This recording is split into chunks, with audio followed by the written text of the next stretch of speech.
ഈ കാണുന്ന ആപ്പ് ഏതാണെന്ന് ഞാൻ പ്രത്യേകിച്ച് പറയണ്ട, എല്ലാവർക്കും ഓർമ്മയുണ്ടാകും. ഇവരൊരു പുതിയൊരു AI ടൂൾ ഇറക്കിയിരിക്കുകയാണ്. ബൈറ്റ് ഡാൻസ് പറഞ്ഞ കമ്പനിയാണ് ടിക്ടോക്ക് ഉണ്ടാക്കിയത്. അവരിപ്പോ ബോക്സിമേറ്റർ പറഞ്ഞൊരു AI ടൂൾ അനൗൺസ് ചെയ്തിരിക്കുകയാണ്. ഈ ടിക്ടോക്ക് ഉണ്ടാക്കിയവരല്ലേ പറഞ്ഞ് അങ്ങനെ പുച്ഛിക്കാൻ പറ്റില്ല. കാരണം ഈ ഒരു AI ടൂൾ ഒരു രക്ഷയില്ല.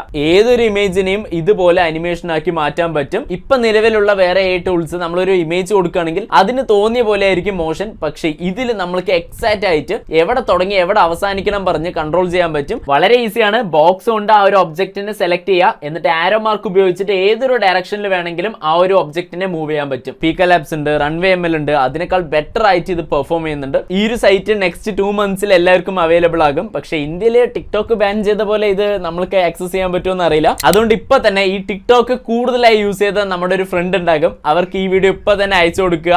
അതൊക്കെ ഒരു കാലം. 2024 കുറെ AI ടൂൾസ് ഇതുപോലെ വരുന്നുണ്ട്. ഇതൊന്നും മിസ്സാവാതിരിക്കാൻ നിങ്ങൾക്ക് എന്ത് ചെയ്യണം എന്ന് അറിയാലോ. Hacker സ്പീഡിനെ follow